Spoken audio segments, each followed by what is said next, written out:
And we're back. Hey everybody, welcome back to Anime4All podcast. We're here to review the final episode of Dragonball Daima, along with the next part of the Great Kyoto Fire with Rurouni Kenshin.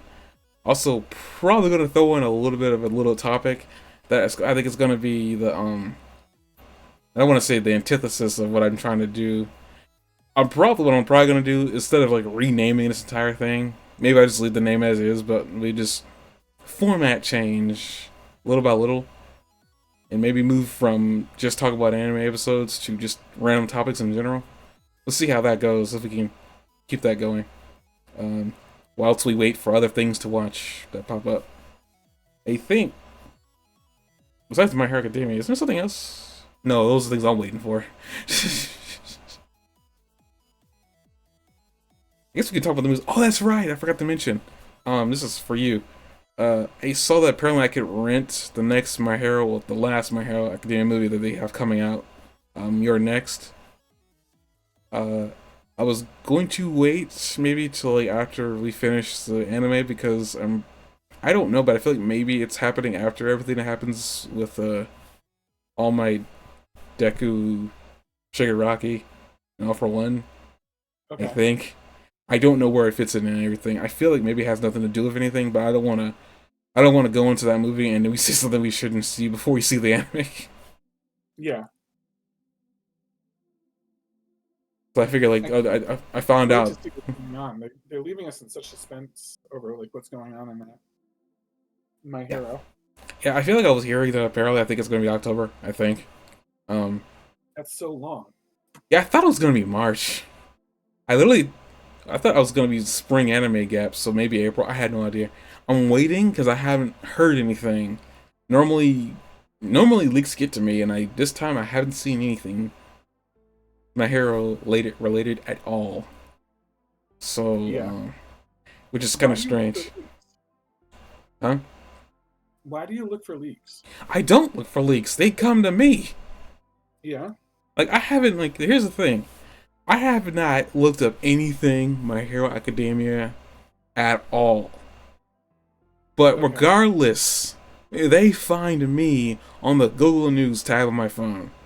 It's like it's. I think it's the one place that I usually always freaking get caught with those things. I'm like, why is it here?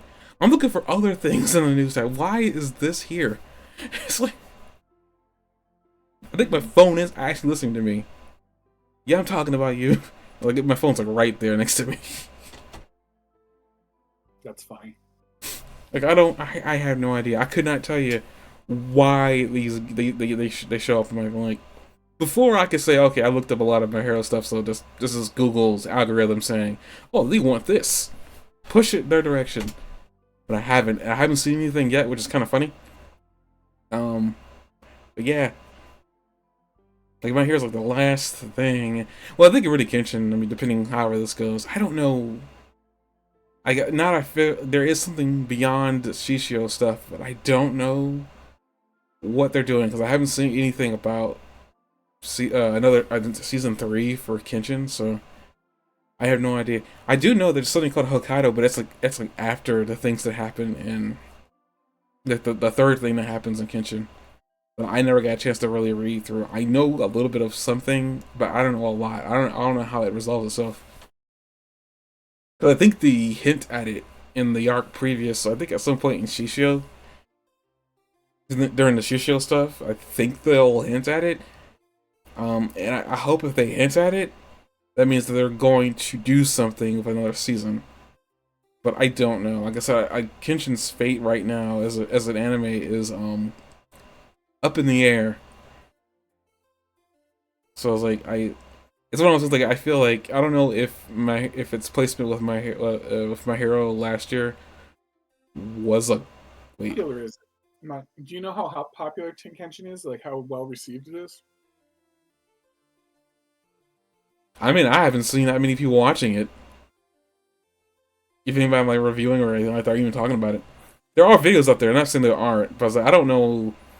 I don't think Kenshin's popular as popular as you would want it to be. Now I'm not sitting there saying there won't be another season. I sure hope there's a season.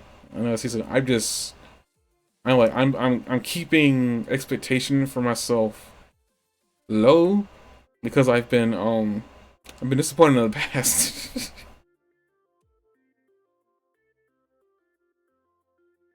So like, it's just one of those things. Like I don't know. Hmm? What were you disappointed by? That final arc that I never got a chance to see, like the final bit of story that was ever done for Rurouni Kenshin. Period. Yeah. So it's like I was waiting for that for years, and it didn't happen in anime form. And then I was hoping maybe the last 3 years that it's possible to give Kenshin another shot.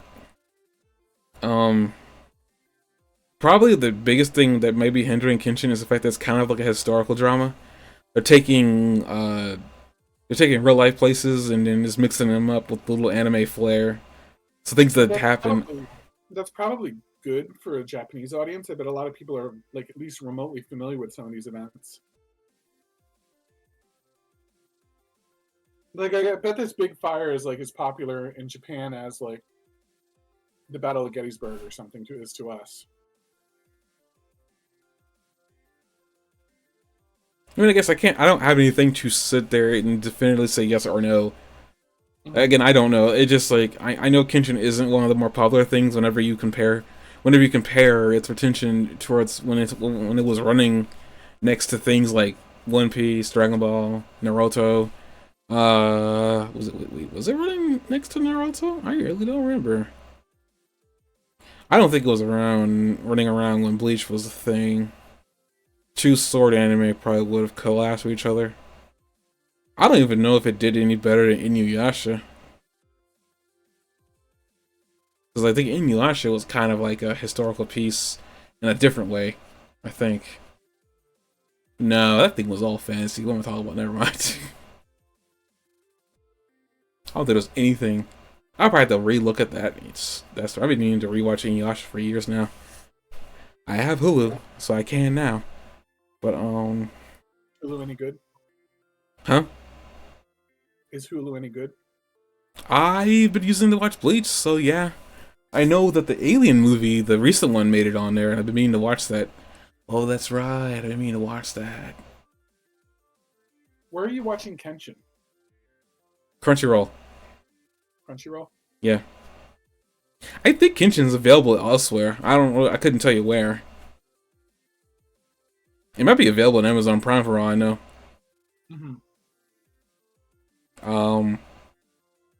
You had to look for places. I'm pretty sure you could find some of these shows in other places. I mean, Crunchyroll ain't doing it for you. I'm happy with Crunchyroll. But you can find pretty much anything anywhere. I'm just trying to think. Again, I don't know. Again, it's like I know Kenshin's doing well enough for it to have another season, so I'm happy that it's here.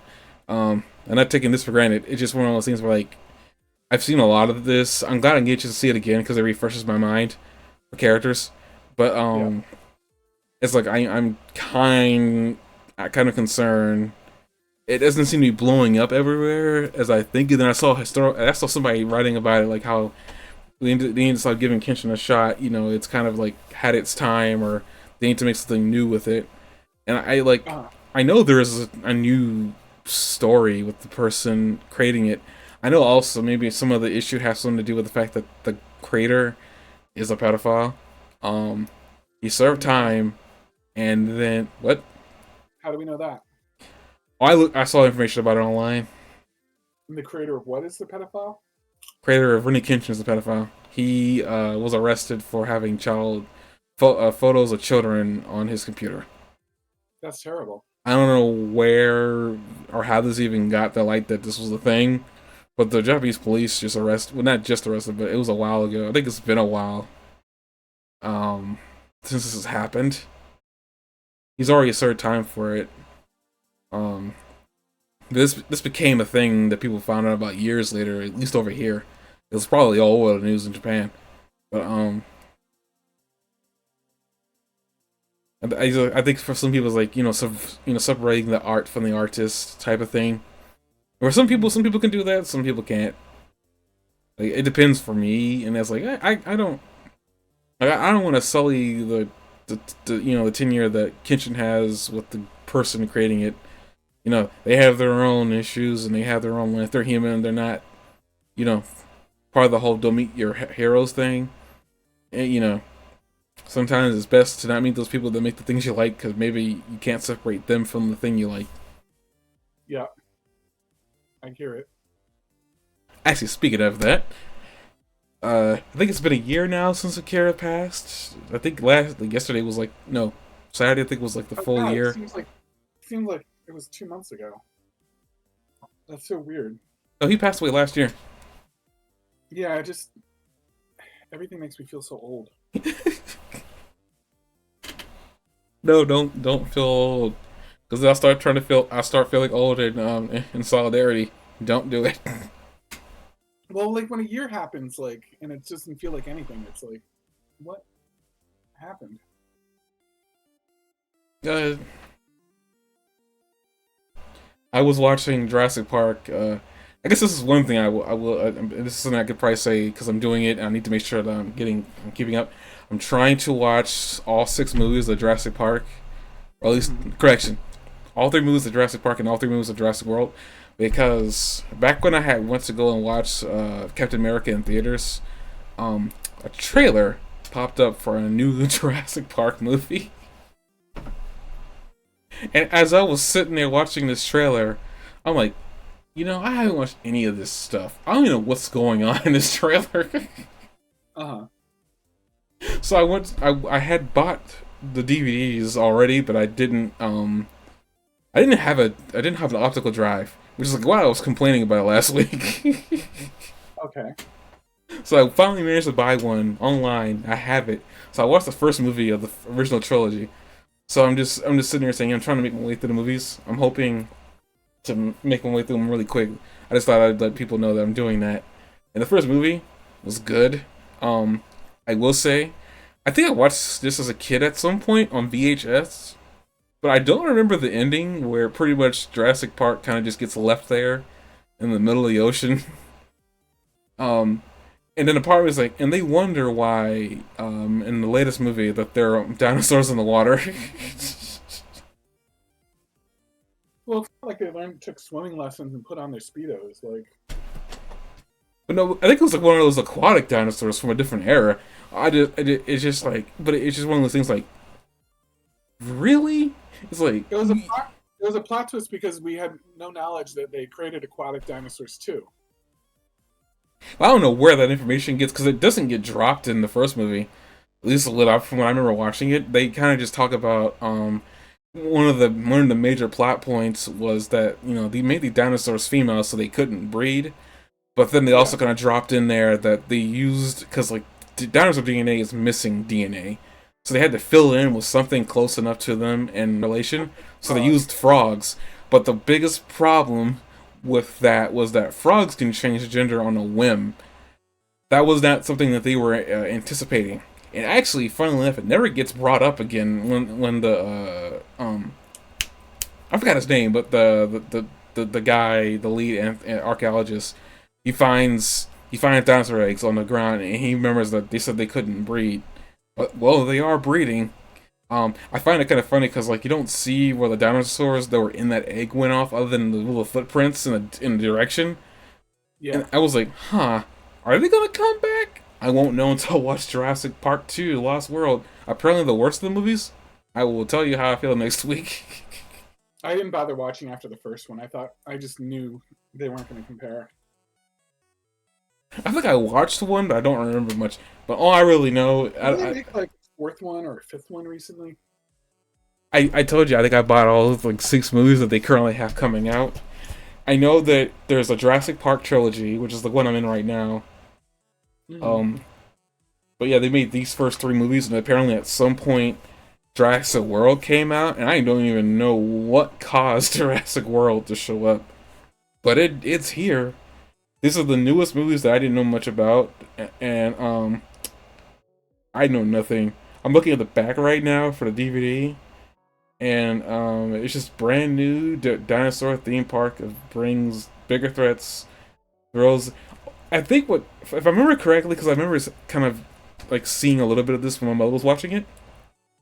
I think in Jurassic World, the original park dude, who I forgot his name, Hasn't really been all that long, but I'm just trying to get caught up. And I like the movies, but you know, I don't retain much information from these movies. Um, if I remember correctly, the original guy, the original owner of the island where the dinosaurs were made on there, um, apparently some corporation gets their hands on the rights, I guess. But I'm guessing that's what leads to Jurassic World. Um, but again, it's the whole quote of like, we took so much time thinking about it, like if we could, we never stopped to think if we should. And there's like, that is American innovation at its finest. And also the most infamous quote from Jason Goldblum or Jeff Goldblum: "Life We'll find a way." Find a way." I remember watching that. I was like, "Oh, I can quote this. I haven't seen this in many years, but I can quote this."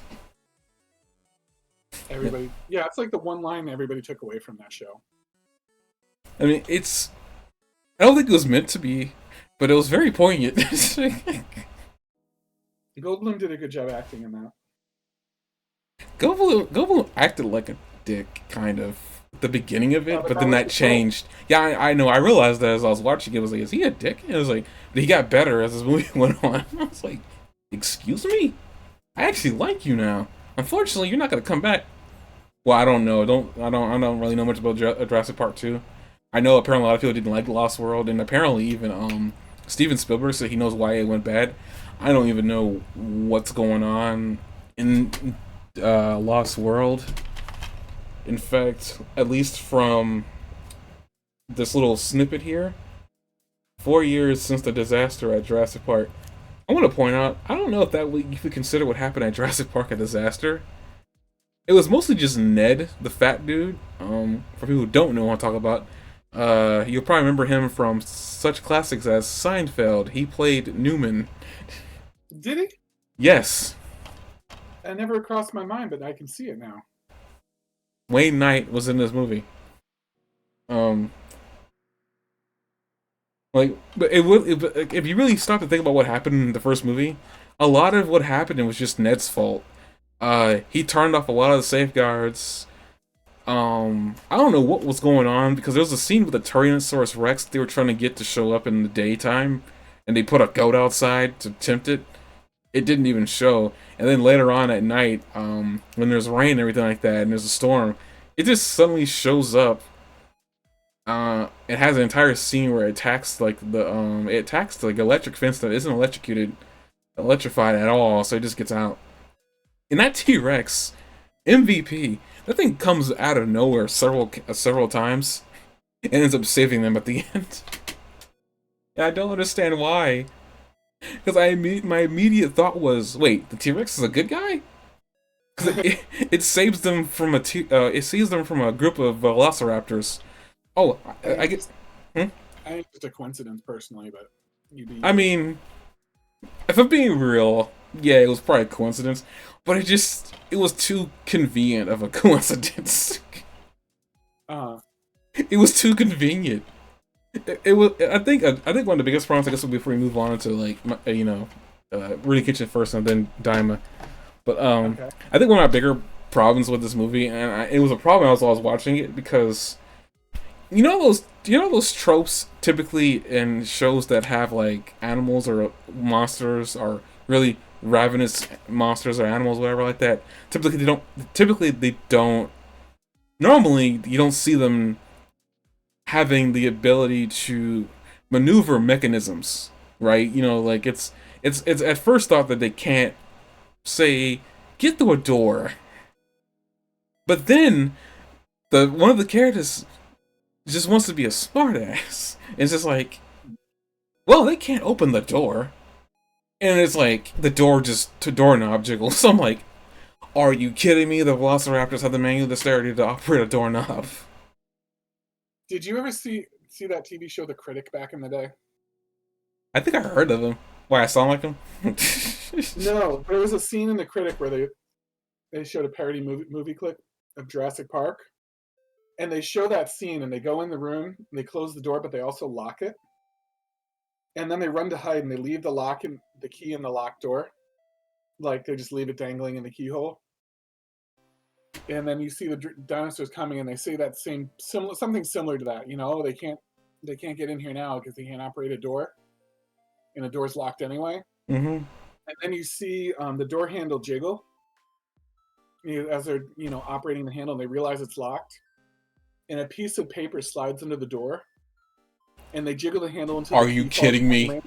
They jiggle the handle until the key falls out and lands on the piece of paper, and they pull it back to their side of the door, and then there's like a second, and then they come bursting through the door when they open it. Okay, that would have upset me even more. That was the greatest thing. I'm gonna say I'm upset about the doorknob as a bit, but at the same time, I'm still kind of upset about the doorknob because that was so dumb. And I say it's dumb because at no point, at any other point early on, they made reference that the Queen Velociraptor might have been smarter than she was letting on, and she was doing things that normally the other ones weren't doing. Like, it was like thinking. You said when it was looking at you, it looked like it was thinking. And I give it credit for the scenes we've seen of it. I was like, oh dang, they're not wrong. That's actually kind of scary. But at the same time, it was like at no other point that thing was locked up several times. I'm not even kidding you. It was locked up several times, and it didn't get out. It took an outage in power for it to get out the first time with its friends, and then it's like now it's out and free. And the weirdest thing is, like, the one thing you think that it shouldn't be able to operate, it jiggles the doorknob and turns on the doorknob, and it keeps pushing it through.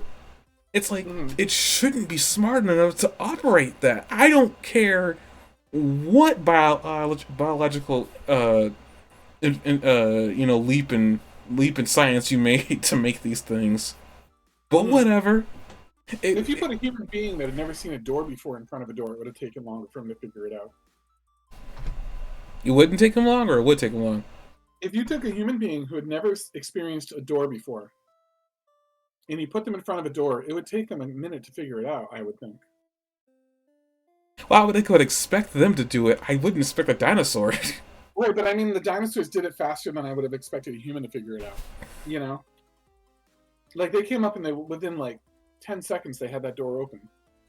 And that upset me a great deal, because I was like, I think what really upset me, it wasn't the fact that they figured the doorknob out, it was the dumb, they can't operate a doorknob thing that happened prior to that. I think that's what I find irritating. Because it is dumb that they say that, and all of a sudden they suddenly have the cognitive function to say, "Oh, this is a handle. Yeek. Oh, it opens." And I get it. I get it. The Velociraptor Queen was intelligent. I get it, but it still irritates me. Because, like, at that point, my mind is like, you can't get away from these guys. They're everywhere. They are dead. In any scenario, they're dead. Because if they're capable of getting through a wall like that, there's nothing to stop them. Like, I mean, the closest thing you could do is what one of the kids did, which is lock one of them in the freezer, which I thought was kind of clever. And then the scene with the girl pretending to get trapped inside of a little cubby hole, but her reflection was on one of the stainless steel appliances, and the dinosaur saw that and ran straight forward and hit its head, cracked its noggin on the on the thing. So, I mean, how the kids dealt with it, I understand the purpose of a lot of it, but just the Velociraptor opened the door. I'm like, well, I now know where that came from, because like that trope is everywhere, where they suddenly just know how to operate something when they shouldn't. Yeah. Like, I'm like, oh man, I really don't like that, because it's like I've seen it everywhere and it was funny, but to see it here, I'm like,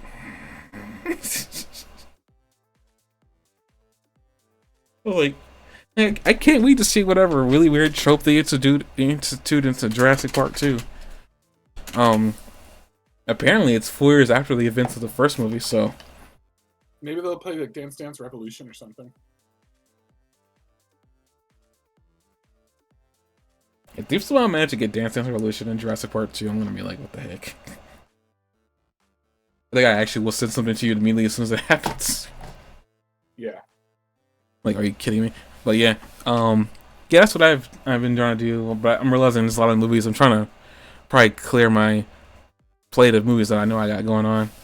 I don't know why suddenly I want to do this now because like I watched Brave New World and that was the first movie I watched in a while. At least the first movie I watched in theaters. I still gotta watch Daredevil and Wolverine. I have not done that yet. Like I actually want to. Pretty fun movie. Oh, you watched it? Yeah. Okay. I need to get around to that Alien Romulus. I enjoyed it. The thing is, though, I enjoy most Marvel movies, even now, and they get trashed by people. But like, I'm like, okay, but I still had fun. That's like most things with anything. It's just I think it's just a fandom. I don't know if it's entitlement or being spoiled. But it's like, you know, I don't know. People say they want certain things and they get it, and then they're like, "This is not what I wanted." But you said this is what you wanted a year ago. Yeah, but this is not what I actually wanted. Like, stop asking for things. Yeah, I think they think that everyone's going to be as good as Endgame, and it can't. Like, Endgame was the culmination of like 10 years of movies. Well, I mean, they're working on another culmination of movies. I think the next one they're working for, if I remember correctly, though, based on the actor they had cast for him, and the fact that he's got allegations on him, the character might not get cast for a couple years out now. I think it's King the Conqueror. I think it's like the next character they're working towards, another group event. Though I will say, the actor that was playing Kang, like, was arrested or something like that. that's what I'm saying. Like, there's allegations with him. I don't think they're gonna, like, I don't think we're gonna see Kang for a while because they got to recast him, which is unfortunate, but it is what it is. You know, can't have everybody. Everybody can't be A+ stars. I will say, I guess like the last thing, I know people are trashing Brave New World. I actually enjoyed it, and I'm gonna pretty say like I didn't enjoy it because I'm black and the main character is black. No, I didn't enjoy it for that. I enjoyed it just the world that they were building. They introduced a woman who I feel like I might be wrong, but was there a scene in one of the previous Marvel movies where we see Falcon, Captain America, in like a operating room looking over a guy that was dying, and then like Winter Soldier kind of just comes in out of nowhere and gives him a pep talk, and then like a woman who apparently was an ex-widow kind of came in and just kind of made it a comment that she'd do Winter Soldier even though he's like 110 years old. Like she could work with that. Cause I'm thinking about it, I feel like I've seen this scene before someplace. I can't place it. Based on what you're saying, nothing. I think I might have fever dreamed it. Which then I'm like, dang it. Falcon and the Winter Soldier, I really didn't like. I didn't even have a lot of fun with it. Like I still had sort of had fun, but it just didn't roll for me. Was there a movie called Falcon and the Winter Soldier? No, there's a Disney series called Falcon and the Winter Soldier. I thought that's what you were talking about. No. What were you talking about? I mean, I was talking about a movie scene, but maybe this scene was in a TV show. I have no idea. I know there's a scene in the movie near the end of it. Wait. No, it wasn't near the end of it. It was actually in the middle of it. But like he was talking with the Winter Soldier because he had come in before he was going to. Apparently, Winter Soldier is apparently going to be a politician. I don't even know where that came from. I think that was like a sudden, really weird thing that he just shows up out of nowhere in a suit and a tie. I'm guessing there must be something I must have missed. Well, but he shows up giving the new Captain America a pep talk. And it's just, but like this other woman who I don't know what her deal is or her spot in it. It feels like she's just taking the spot for the Black Widow because she died in another movie. But it was like ex-widow is what they said that she was. They said that out loud for people to. Oh, I guess she's gonna be around then. I could be completely wrong. I had no idea. I don't know what her story is. I don't remember hearing about another Black Widow. Again, there's a lot of firsts for me with the Marvel series, like characters getting replaced with characters I'd never even heard of, but apparently have continuity in the comics. I'm like, there's like Black Widows. Hmm. There's like 50 Black Widows. There's a ton of them. I mean, I know in the Black Widow movie they explained that there was much of Black Widows, but I could have sworn in the Black Widow movie they showed her getting rid of the Red Room. Unless the Red Room is still around, which I'm willing to bet maybe it is. I have no idea. But, it was just kind of weird to me, because, like, I remember, like, watching Black Widow on movies only. I know she's a comic book character. I don't know anything about her lore or anything. There's been multiple characters playing that exact role throughout the generations, which, if there was, geez, she must be really expendable. But, but like, I guess basically, like, the other thing too is, like, I feel like, and this might just be me, I think I said this to you before, the inclusion of the Red Hulk, while it's awesome, let me back up really quick. The Hulk universe has been vastly underused, and this has been a thing I've noticed over the course of the Hulk movies even being a thing. They never dive too much into the Hulk universe, because the Hulk universe has got way more characters in it than you think. And I say this because, well, I should probably say this because you're gonna want to watch this movie anyway. There's a character in the Hulk universe that gets included in here, and it's kind of weird because I feel like maybe the character had already been cast many movies ago, but they didn't do anything with him. He was just kind of there. Okay. But he shows up in the movie. He shows up in this movie, and he's got his powers now. So I thought that was interesting. Like, and he doesn't really do much.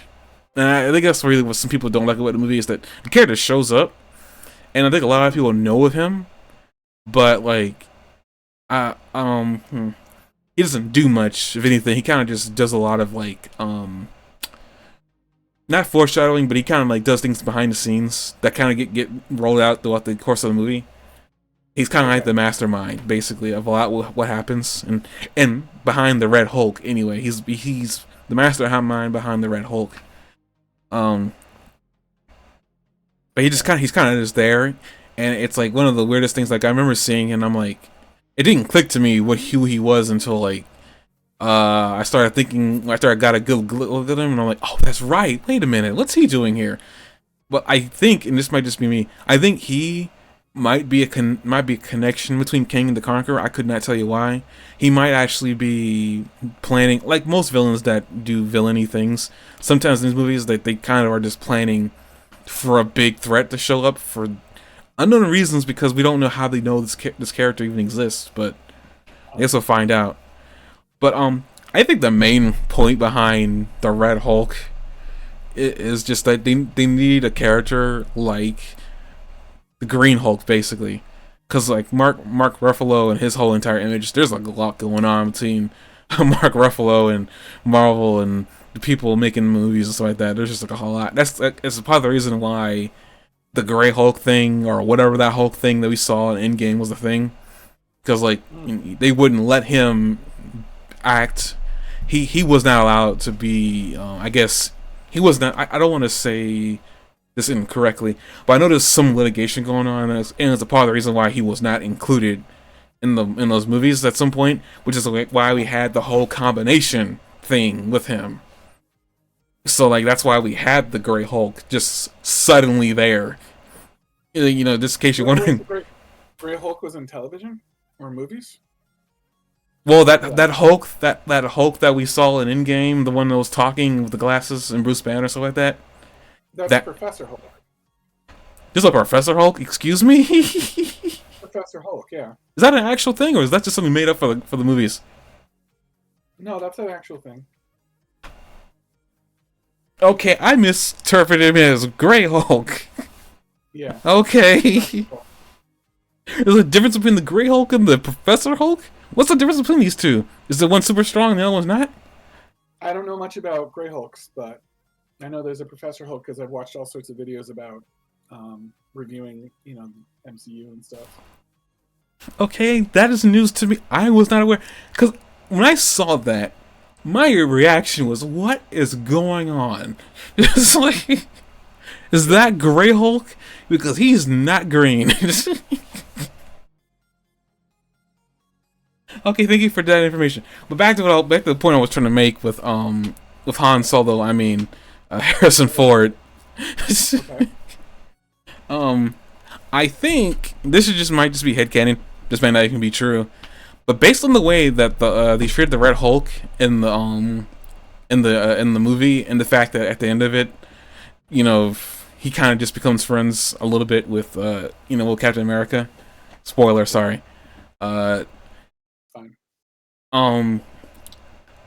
I feel like, to me, that they're setting up to use him later, because he is in jail, and it's one of those things, like, it just seems like, to me, Harrison Ford's been wanting to get into the Marvel Universe for years, and I think the main reason is that he couldn't is because he was still doing Star Wars things and he had a contract with Lucasfilms.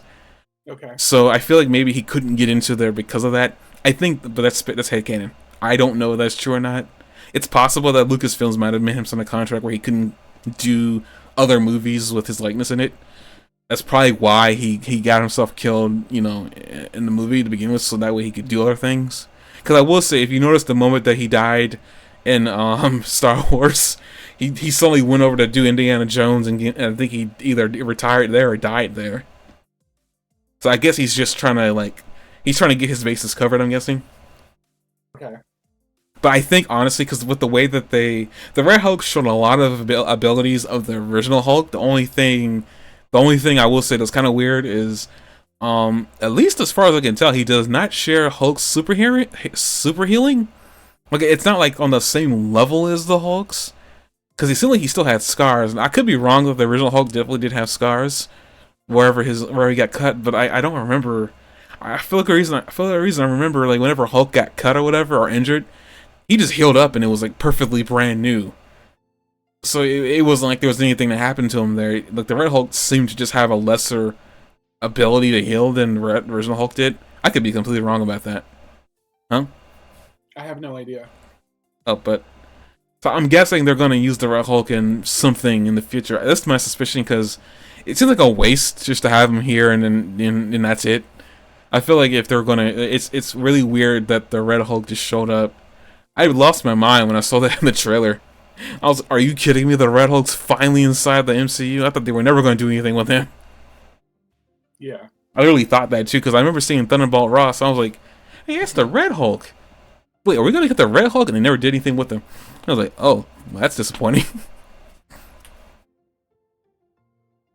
But, like, just the character in general.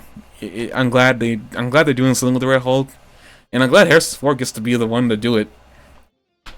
So, like, I feel like what's gonna really ultimately happen though is they're gonna just use his likeness, and they're just gonna have the Red Hulk being the Red Hulk throughout the entirety of the show.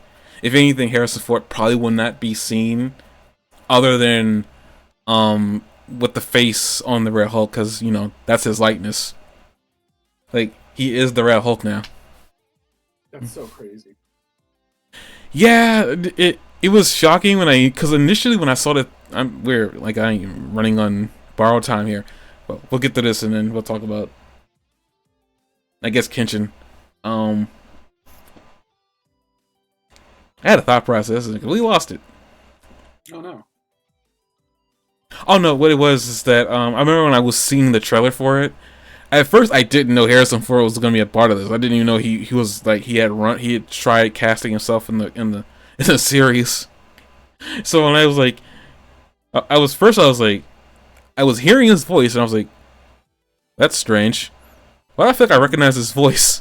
And then I start seeing images of Ross. And I'm like, then there's an image of like when they say Mr. President, it's like he can stay, and I'm like, I just look at it and I'm like, is that Han Solo? It's like, it was my immediate response. I was like, what is Harrison Ford doing here? I'm like, I'm glad that he got a chance to do something like that. I mean, a lot of the roles he does isn't really all that physical, so this one kind of still being in that same regard because of how old he is. Imagine saying I'm Harrison Ford's stuntman. Huh? Imagine having to say I'm Harrison Ford's stuntman. I mean, that'd be a good thing to put your resume. Yeah, but it's like, what a weird job. Harrison Ford? Like, what kind of stunts are you doing, man? The guy's like 90. I think most of the stuff you'd be doing would be for him and Indiana Jones. I can't imagine that there's that many stunts you had to pull in Star Wars. I get that it's very action based, but like, I don't think Han Solo did that many heavily actiony things in the movie. If anything, he was mostly just firing a pistol behind a rock for the most part. Yeah. So like, I don't think Han Solo did that much. I think he did way. I think Harrison Ford did way more as Indiana Jones than he did for anything else. I don't remember Harrison Ford doing anything stunt-like in Star Wars. Well, my proclamation is right. Then he did mostly more in Indiana Jones. Yeah. But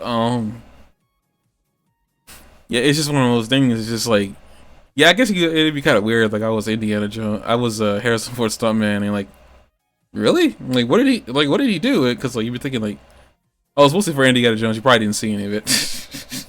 Yeah. It was like, you probably you know Harrison Ford for Han Solo and that Indiana. But yeah, I guess that for lesser known shows, this is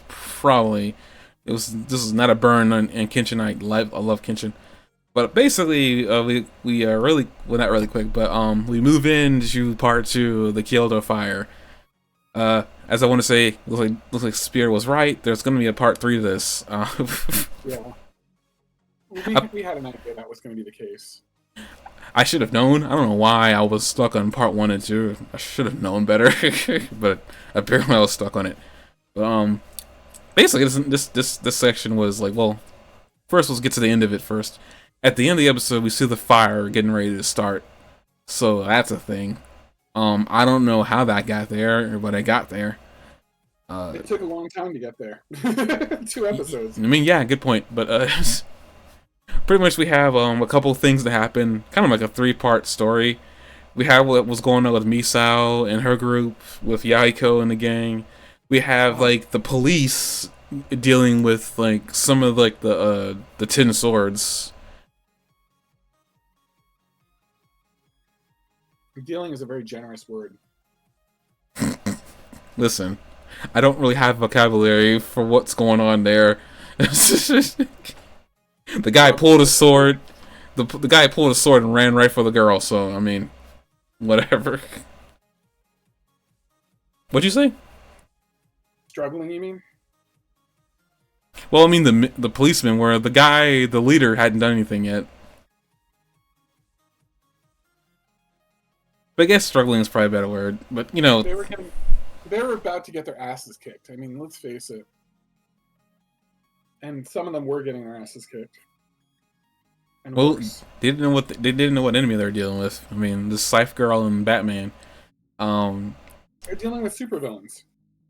They don't know that. They just know they're dealing with the arsonists as best as they know what they're doing.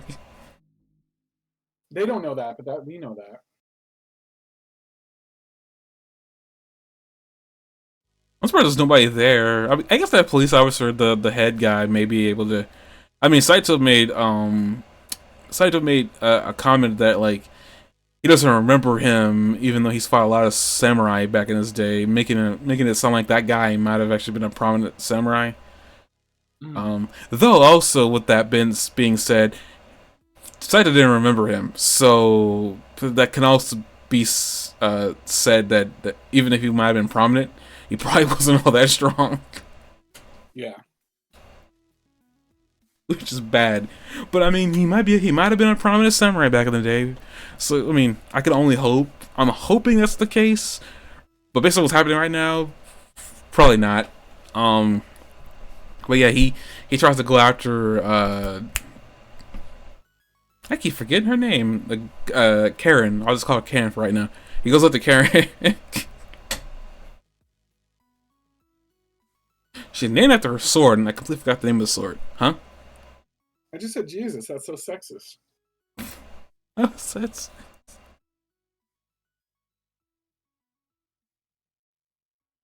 He goes up to Purple Lady and Batman, and he makes an ultimatum with them, saying pretty much like, if you let them go, I'll fight you 1-on-2. And then Batman's like, "Are you sure about that?" And he's like, "Yeah." And then he's like, "Okay, well, I'll make you an ultimatum. If you take a knee, I'll kill everybody around here." I'm like, I wouldn't take him on that. I'll take you on. Like, oh, you're an idiot. Yeah. I'm just summarizing everything that happened. And we don't see what happens with that altercation because they completely cut off as he's running towards them. Then we'll talk about, well, the Misao and her group. They are all dealing with, I guess, like not dealing with, more like helping get rid of the fires or stopping the fires from showing up, and they do a successful job. But then, two the ninja girls bring up that they saw a rolling guy with a smile on his face rolling towards them back in the woods, and they're like, "There's no such thing as a guy." Basically, there's no such thing. There's no such thing as this guy, and then all of a sudden, in classic anime fashion, he rolls through a couple of houses. Mm-hmm. With like, that's your non-existent guy right there. Like, basically, he just shows up and he starts rolling through everybody. They try catching him, but then he starts rolling away. Ironically, because he came in like a wrecking ball. Exactly like a wrecking ball. Everyone felt so high.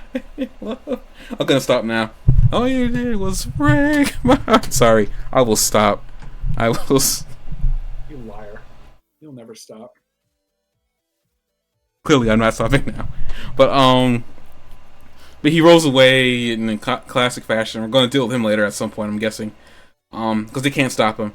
And then, as they're about to chase him down, then Turtle Man shows up out of nowhere. The thing is, he shows up here.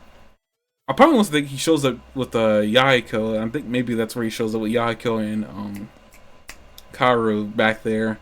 They take down a couple of the arsonists, and then he shows up. I think his name was Usui. He just shows up out of nowhere, basically making a comment of like, "Oh, so that's what's been going on. You guys have been stopping the fires from starting," and he pretty much knocks Misao. I think. Wait, he dodges Misao's attack, shows up right behind Yahiko, and he goes in for like the stab, and then they cut away from there. A lot of cutaways this episode. Lots of breakaways. So now we have Usui dealing with our lovable trio. And then the last bit is like on the ship. And before we talk about the more serious bits, I want to talk about the comical bit of Sonosuke, his inability to tell directions on a boat in screaming engine room as he's running through the ship. Like, he's gonna forget it if he doesn't repeat it to himself over and over again. I also want to bring up, I guess I'm a little disappointed that this Count Giovanni didn't do much. Sonosuke decked him in the face and then ran. Didn't you predict that he was like a good fighter? This is where like I have some apologizing to do. I don't remember much about this character, and okay. I thought I only said that he might have been a good fighter because it seemed like he was a part of the Tin Sword group. This is when I realized maybe not everybody a part of the group might be a fighter, which is kind of weird. But at the same time, I guess this is how Shishio does things. Mm-hmm. Which still confuses me. Like, the girl I can understand because that's your girlfriend. But this dude, really? Like, why is your strategist doing it on the boat? He should be somewhere safe. He tries to really overstate that. I guess I apologize for me thinking he might have been a good fighter. The guy tries hitting Sonosuke with apparently barbed flowers that he intended to get to Shishio. And I think it does more damage than most of the situations that happen. I feel like Sonosuke can be hit by a fireball and like a cannonball and like come out of it fine. But you actually see like little scratches on his arms, like it's a nuisance. I feel like he's been hit by a lot more than that and come out less damaged. I guess possibly. I mean, I can't say that he hasn't. I guess we can bring up, okay, if Sonosuke wasn't gonna fight that dude, who the heck is at the engine room that... Wait a minute. Have we figured out where Anju went? Who? Andrew, the dude who taught Sonosuke the 2-layer technique. I feel like we saw him one time before the attack, and we haven't seen him since. Hmm. And somebody has to be loading those guns, by the way. I mean, they're just not auto-loading. I mean, if they are, man, like Shishio's like 3/4 of his life savings was a lot of money. That was 3/5. 3/5. Well, whatever. 3/5 of his life savings is still a lot of money to be able to have. If there is an auto loader going on down there, I don't think there is, but I'm just saying if there was, that's a lot of money. Maybe the ship's run by AI. That's a lot of money that he must have spent for artificial intelligence. Like I'm just saying, like they made a big deal of saying that Shishio spent 3/5 of his life savings on the boat. So I'm just like whatever he did to outfit it the way he did is ridiculous. But with that being said, Kenshin's continuing his fight with Shinomori, and Shinomori being Vegeta. Okay. The entire fight, just saying, "Oh, am I not worth the? I'm not worth the effort to fight, huh?" He gets more and more upset as he's fighting Kenshin because Kenshin is just completely defending himself and not doing anything. Was he defending himself and not doing anything, or was he actually like having a tough time with him? No, I think Kenshin. I think Kenshin was just defending himself. I don't because like I feel like half the techniques that Ayoshi was using was more of a trying to draw Kenshin in because we've seen Ayoshi. I'm not saying he's weaker than Kenshin. I'm just saying that like he goes right for his ultimate attack, like straight in, like and that's usually done when someone's desperate. No, he wasn't using his ultimate attack. I think his ultimate attack required. I mean, he was using his ultimate attack near the end of the episode. That's for sure. But that's only after Kenshin. That's only after Kenshin wasn't taking him seriously. Basically. Yeah.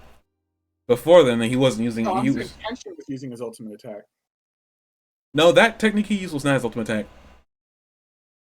The ultimate attack was that sword swipe that nearly killed his. Well, didn't kill his master, but was supposed to kill his master. Yeah. That short strike was. Though apparently I think he's supposed to use that after you use what he just used, so I don't really know. It's one of those weird things. I know he's got a technique beyond the one he just used with the 9 strike that apparently caught Shishio off guard. And I think really what's really going on. I mean, I see Kenshin was defending himself. He wasn't trying to reveal anything to Shishio. Unfortunately, he had to pretty much do anything against Shiomori because he was not letting him go. Yeah. He first asked him, was like, "Hey, can we do this later? Like, I don't got time." And like I'm not worth the time, huh? And he got more upset. That's what I said. Okay. I said, "Okay, Vegeta." So like, that's some basic wrestling. He was like, "Okay, Vegeta, we get it. You want to fight Goku? We get it. But can you stop right now?" New tough guy drop. Do you feel it? Like they said about Majin Buu and Team 4 Star. Oh, did they? Yeah. New tough guy drop. Didn't you see the Buu? The Buu bits are like fantastic. No, I never watched any of the Buu bits. I didn't know that they were actual episodes. They're not episodes. They're just like little clips from key points that like where they had something really funny to say. Oh. But it's like an episode's worth of bits, and it's all you're gonna get from Team 4 Star for the Buu Saga. So it's hilarious though. You should watch them like right away. I mean, we'll see. I mean, I kind of like just like knowing that the way they ended Team 4 Star ended like the Cell Saga, and they ended it in a way to make the show conclusive. I think I'm fine. Like I don't necessarily require while the Buu Saga than doing it would have been awesome. I don't require it because I already know one of the things Gotenks was going to be hilarious for a multitude of reasons because Gotenks was already dumb to begin with, but like I suspect that he was going to be dumber with them, and I suspect Goten was going to probably be a not mini Goku. He was gonna maybe have something dealing with Goku. Maybe he was gonna be more of a kid than Goku, but I probably should have done at some point.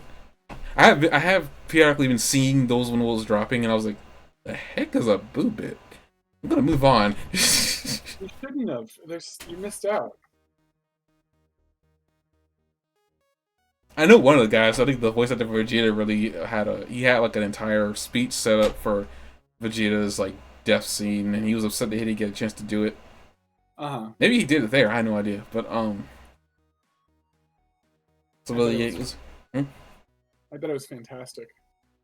Yeah, I think he done some quoting of it. I forgot what episode he said anything about that, but I know he made mention that he was really looking forward to the Vegeta death scene, and unfortunately, because of what happened with Toei, he wasn't able to do it. Yeah. So it was one of those things like it seems like they really were looking forward to the Buu Saga. I love how respected the Team 4-star version was too. Like, I've seen shows where they compare it and they say, was Team 4-star version better than the actual version? Or they'll go through the different versions of Dragon Ball, like Z's releases. You know what I mean? How they had like a lot of different releases, and they'll include Team 4-star's version in that when they're talking about criticism and stuff like that. Like they treat it like it's a full blown variation. You know what I mean? Like almost canonical variation. And I love that they earn that from the community.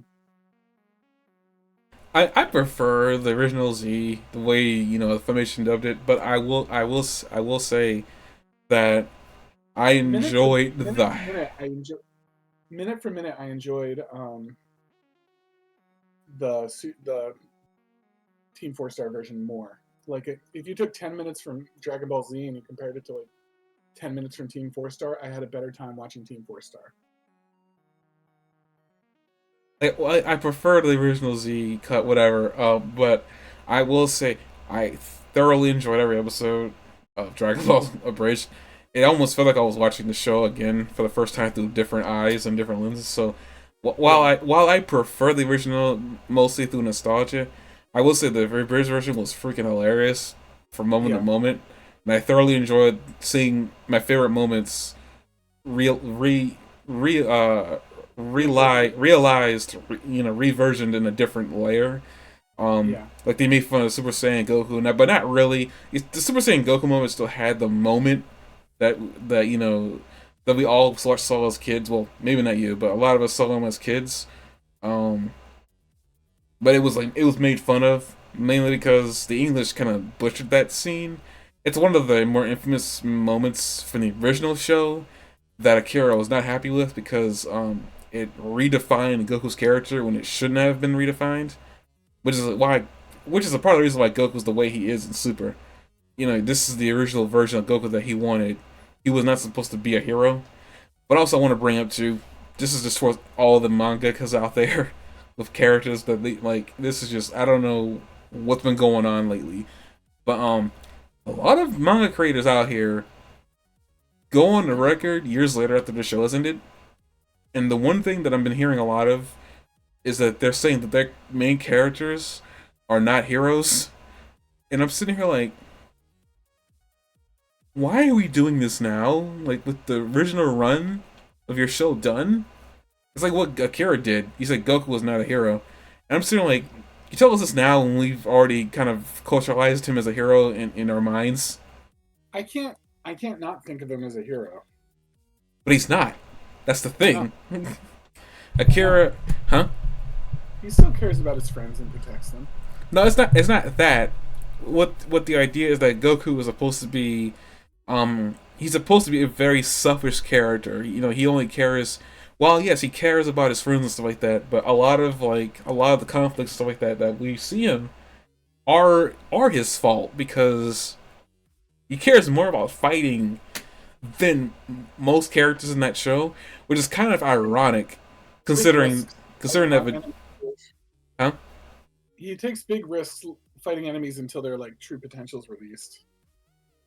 Yeah, apparently, basically Goku was a flawed character, and that flaw wasn't a big part of who Goku was back in the day.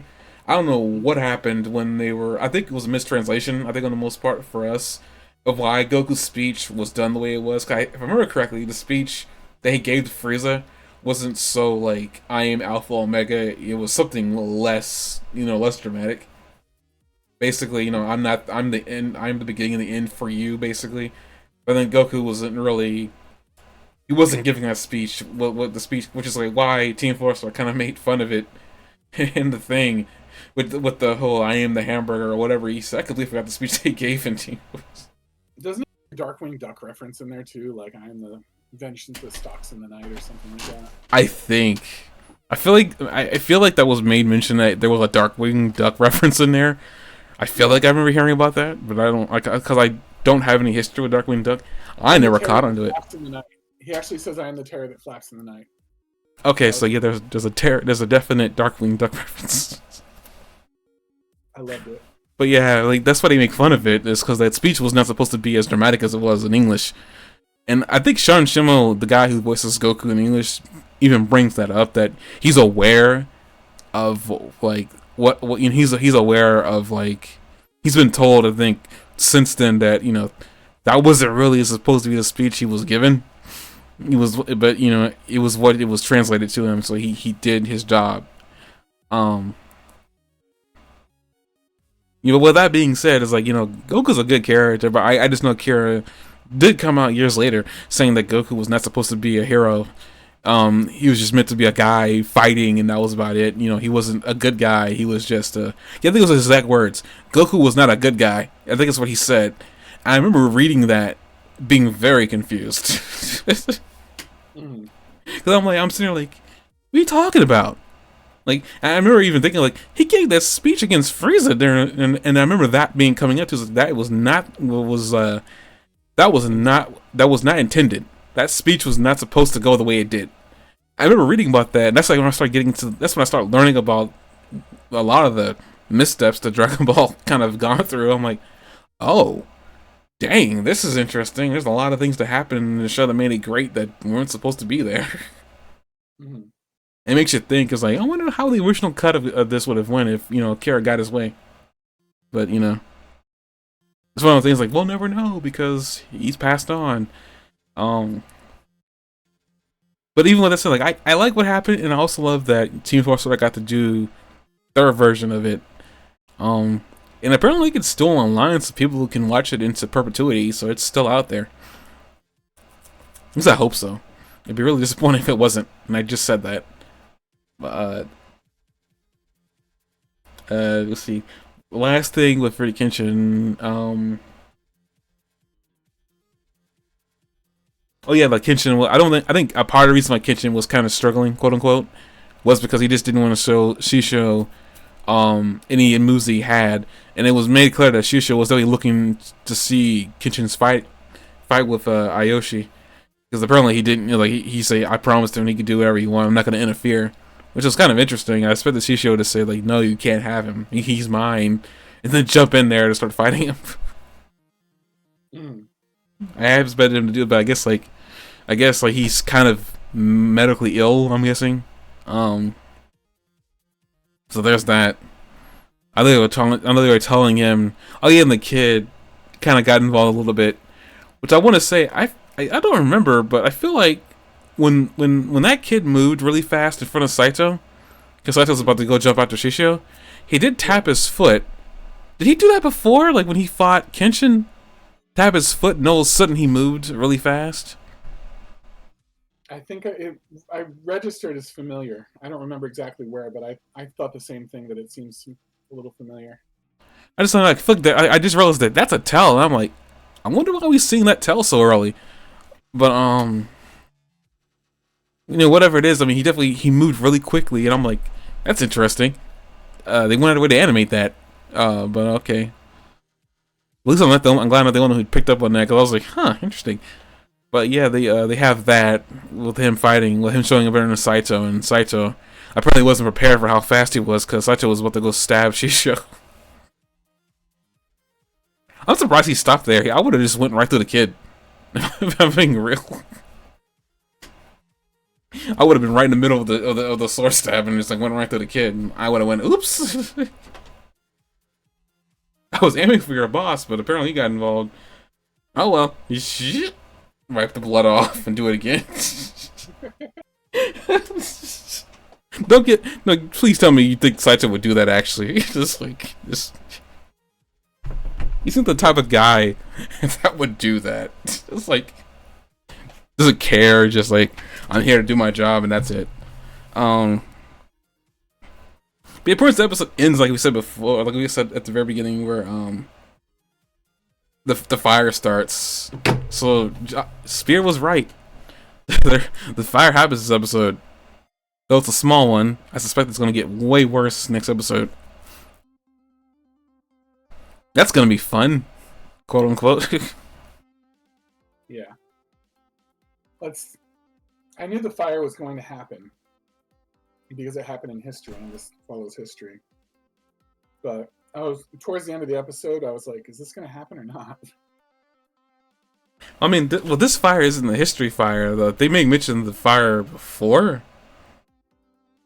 Or maybe I'm thinking about this wrong. I could be completely thinking about this wrong, and this might be them making a fictional fire to represent a fire that actually did happen. But either way, there's a fire. Well, there's a flame, an ember on a house. I feel like I don't know if there's like a scene with an old man and a little kid, like an old man cop and a little kid, and they stumble upon two stragglers. Specifically, the two stragglers we've been seeing throughout the majority of this arc, the younger kid and the older dude, who are outcast, and the guy, he's like, I'm tired of hearing that, I'm still young and I can change my life around. I remember seeing that scene and thinking, because like, he stabs his friend and he knocks the old man down and gives the guy a Bloody Mary like on the back of his skull. Like, this guy's bleeding from a head injury. It's like, I think that guy's dead. And he stabs his friend. So, like, I feel like it's like, okay, well, we don't know what happened to that guy. Maybe he's the one to set the fire. Because, like, it does seem kind of random out of nowhere that this fire got started. It would make sense that maybe he did it. It depends on where that fire is and where he was in relation to it. I'm assuming this is the kid that did that fire. So, that's like where I think that fire came from. Either way, the fire started, so... You were correct. That's what's going to happen next episode. I suspect this fire is going to spread. That's not hard to... Or it's the first of many that are going to happen. Like, it could be that they, a couple more start spreading now because the 7 swords are getting involved. Yeah, I was going to say 10 swords, but no, you're right about the number. Oh, okay. Yeah. No, you're right. Go ahead. No, you're right about the number. It's just 7 swords. But since they're getting involved, like the efforts to stop the fires are going to stop now too. So it could be that like that's the first of many that are about to happen. Well, man, yeah, I can see that. It really depends. Like, where are they? I mean, I guess to be realistic, that swords officer, that police officer that challenged those two, he's dead. Or at least we're gonna come back and he's gonna be on his knee with the bat guy standing over him like, do you fear the night? What are you talking about?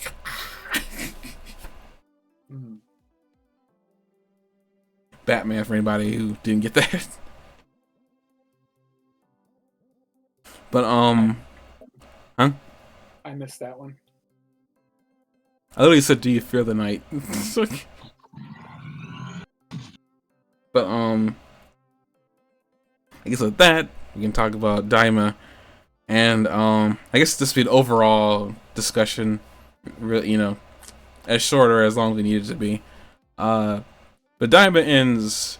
I don't think anybody predicted the way Daima ended. Like, huh? No, but can I admit that I was a little bit disappointed. No, you can admit however you feel. Like, we're a safe space around here. I hope, anyway. It didn't really have a climax. I mean, yes, you blew a hole in him, and yes, it proved that it was not going to do anything. Like, we already kind of knew that, like, this thing was healing and regenerating him every single time. So it was, like, no big surprise that, like, it did it. They didn't up the suspense. Like, Goku stayed Super Saiyan 4 through the entire fight, and after the fight, he maintained it. Like, he wasn't exhausted or wiped out or anything. He was just, like, he had a great time fighting him, And he was supposed to be low on stamina, he said, but, like, he outputted all sorts of stamina with no sign of, like, struggling with it. He wasn't even breathing hard at the end of the fight. And I just felt like they missed the opportunity to really build this up in the right way. And because the guy that hits him, that Majin dude that like hits him in the back of the head, Majin, is it Do? No, it's Majin cool. Ku. Majin Ku that hits him in the back of the head was just happened to be in the right place at the right time. He didn't even come in for an attack.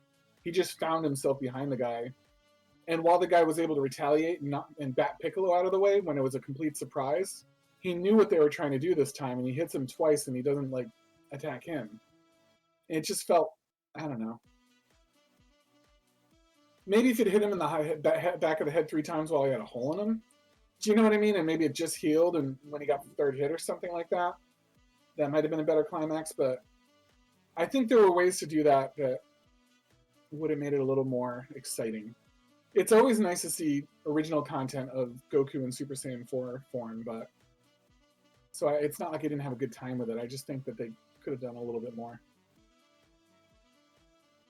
I get your disappointment. I had a different disappointment, and it was, I guess it's not as different as yours. I had a disappointment of like it was Ku that got rid of the eye, but I just sitting with that disappointment for a little bit. Not that it wasn't wrong to have disappointment, because everyone's entitled to their opinion and how they felt this should have played out. I think it's the most Akira way for the show to end. If there's a best way to put it, it's like Akira, when he was alive, he always like left field you. Basically, you wouldn't see it coming for whatever really weird reason. It was one of those. It was one of those. This is like playing devil's advocate before I tear this show a new one. But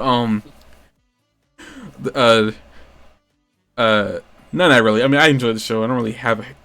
I'll talk about how I feel ultimately, but like right now, it's like I was disappointed because like I guess you're lucky, right? There was no climax or there was like no big thing to grab onto. It was cool to see the Super Saiyan 4.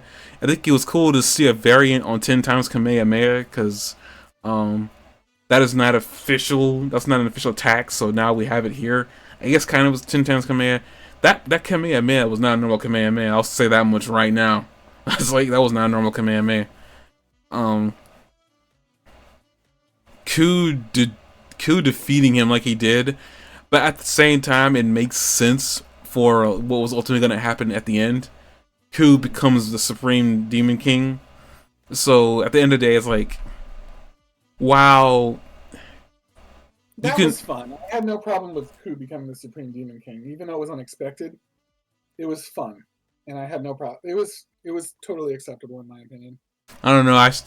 Not that I don't like that he's the Supreme Demon King. It was suddenly how fast everything was kind of playing out after the eye came out. It just like whoa, wait a minute! I haven't had time to digest it. Ku was the one that got rid of the eye. Now he's the Supreme Demon King. What? Yeah. I'm like, have a lot of time to like wrap everything up. I think that's probably the real issue with the show in general. We'll get to it in a minute, but he was like, okay.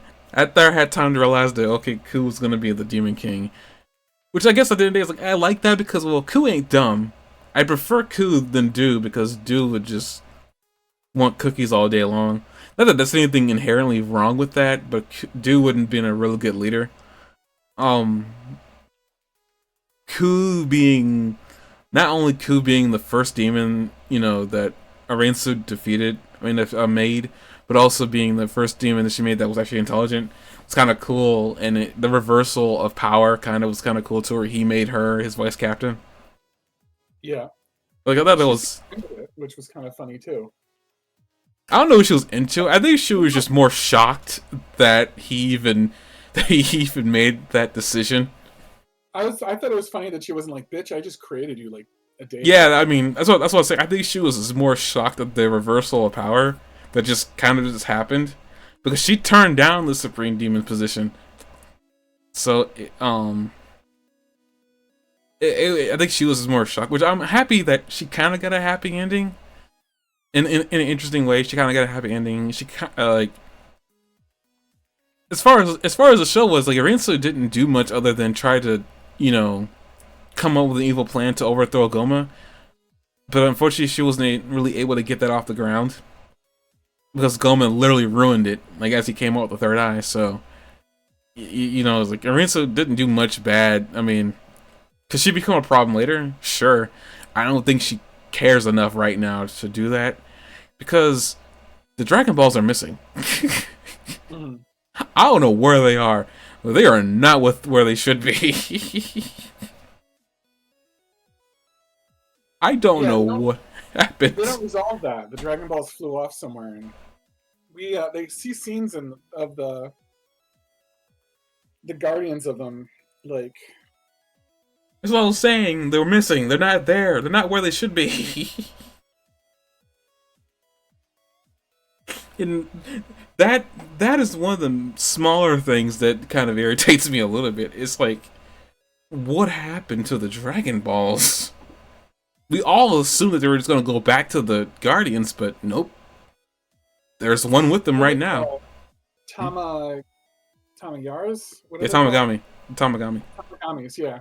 The Tamagamis, like, you see them in the end credits, like, without and in a couple moments in the shots, like, without the ball in their chest, so you know that it didn't go straight to them.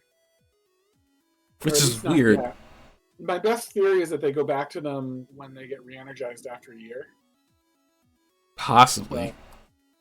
Or that the Tamagaris, like, seek them out and put them back in themselves or something. I mean, some people, that's what they're assuming, is that they just... They go and,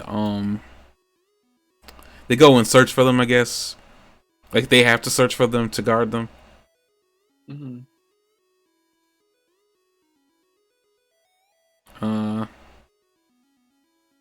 Just 1 minute. Trying to search for at least one still of a Tamagami, but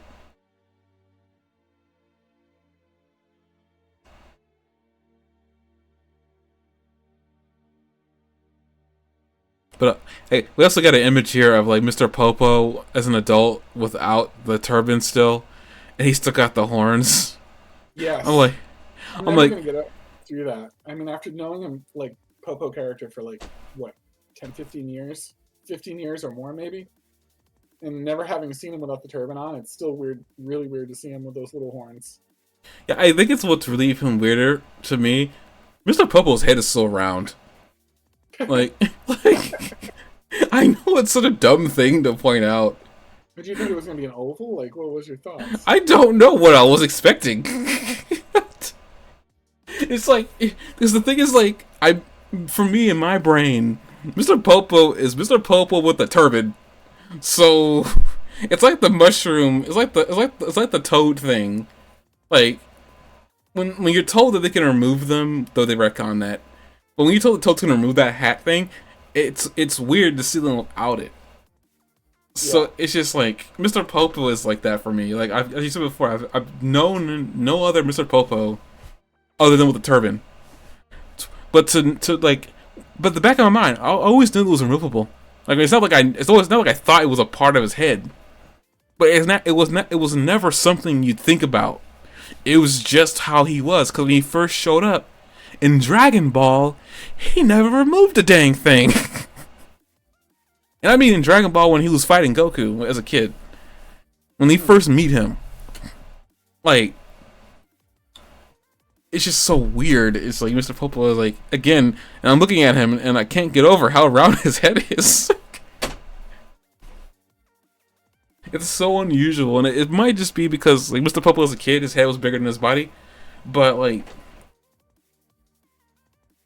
it's just so weird. Again, again, like I said, I don't think I'll ever get over that. I think that would be the one image in my brain for the rest of my life.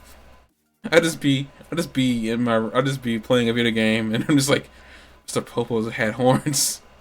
Mr. Popo had horns. What is going on? And now I want an explanation in Team 4-Star about what the horns are. It's the biggest cranial surprise I've had since Krillin grew hair. That was weird, wasn't it? I always I think it's that get to that point.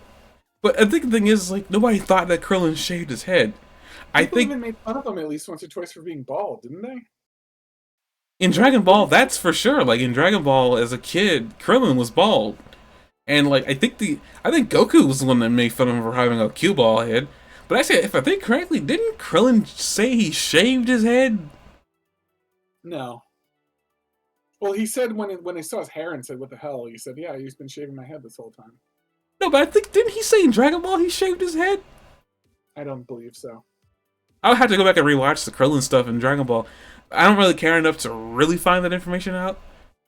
But I will say it was one of them was like, yeah, the surprise that Krillin actually can grow hair was an interesting one. Because at first, Krillin, you would never imagine that Krillin actually had hair. And it was like, oh, he has hair. What? It's just like, Right. it's like, wait a minute. I thought you were naturally bald. It's like, but being real, like, it makes sense. Yes, Krillin would have hair. He's a monk. Monks shave their head for their entire life. Which means that Krillin had stopped being a monk for a certain time, but we're not gonna get into that. I guess that's another thing too. Krillin's backstory is absolutely not explored. He is actually one of the characters that would benefit from us knowing more about who he was back at the. To give you an idea, he lived with monks or something, didn't he? Huh? He lived with monks. Yeah, I mean, no, he's a monk, but at the same time, it'd be kind of interesting to know a little bit more about what his life was. I know he made mention of it in Dragon Ball, that like the monk bros he was with made fun of him, and that's like why he sought out Master Roshi was to get stronger. But I was like, I feel like maybe it'd be nice to know a little bit more about who he was, or at least who he was before, because it's not like Krillin's a weakling, and it's not like Krillin's that much of a coward. He's just got more self-preservation than most people in that universe. Yeah. I think it's really what it really is with Krillin. It's like, not like Krillin's really a coward. He's just got way more self-preservation than most. I mean, for crying out loud, he fought Goku as when they were kids and stood up to him. I think, if anything, he could have been considered Goku's equal back when they were kids. Before Goku had that power level spike and growth spurt. Like, Krillin fought Goku and nearly won. So, you know, it was just like, there was a time when Goku and Krillin were strong, like at the same level of strength. What I think is half the reason why Goku kind of forgets that Krillin's human. Half the time when he wants to spar with him, he's just like, dude, you could break my ribs. It's like, so we fought when we were kids. I was like, yeah, that's when we were the same power level. But yeah, like this Dragon Ball Diamond was good. You know, it was a nice breath of fresh air. I definitely enjoy it. For the people who did not enjoy this, they honestly didn't watch Dragon Ball back when they were kids, back when it was just an adventure, and you know, it was a lot more adventuring, a lot more character. The people who didn't like it were primarily Dragon Ball Z like fans, because it doesn't feel like Dragon Ball Z. It feels like a combination of GT and Dragon Ball. I feel like it feels like more like Dragon Ball, at least at the very beginning. Then GT kind of got involved, but yeah, I think that's really ultimately what it is. Is people who saw this thought it was gonna be more Z, but when they got in here, they found that it wasn't. It was more of Dragon Ball, and a lot of people are aware of Dragon Ball, but never went back and watched it. Yeah, which I will say, I bet more people like Z than like Dragon Ball. But well, Z was a. Sorry, continue. Dragon Ball was quality stuff, though. Yeah, I mean, everybody would agree who's watched Dragon Ball. I watched Dragon Ball all the way through. I enjoyed it. Yeah, it was slow, but I mean, I think it was a part of the time. We didn't know anything about Goku, and Goku didn't have the alien thing attached to him at that time, and neither did Piccolo. So, you know, it is what it is. Though, granted, now we know more that Demon King Piccolo was actually a demon. Yeah. That is such a freaking, like, full circle thing. He went from being a demon to being an alien to back to being a demon. He's both now. Basically, he's a demon that's an alien. It's like, I find that surprising, because it's like... Doesn't that technically make Piccolo a demon prince? Well, that's if the Demon King thing really means anything, because based on the way Neva... Oh, come on, like, Vegeta's not the prince of all Saiyans. He's technically the king. I think Geekdom said it, or somebody a long time ago made mention that Vegeta should be King Vegeta, but he keeps calling himself the prince. Yeah, I thought it was a technicality because maybe he was never technically crowned king. So he just never changed his status. No, technically speaking, he should have actually become king when his father died. Yeah, I mean, but I don't think he wants to crown himself. You know what I mean? I think he wants to be worshipped and recognized as king before he actually becomes king. yeah, I could see that argument both ways. I don't know why he hasn't taken the name. I granted he'd be the king of nothing, if anything. So maybe it ain't worth it in his eyes anymore. He's got his own family. He has baths to enjoy the bowl. That poor man. Like, I noticed ever since like the ending of Z, like Vegeta has taken on much more of a comedy role when necessary. Like Vegeta, like he gets thrown into comedy roles a lot more easily now than back when back when he was like the stick in the mud person, you know, of the Z group. And I think it's really done a wonders for his character because he's got more funny moments, like My Boma, for instance.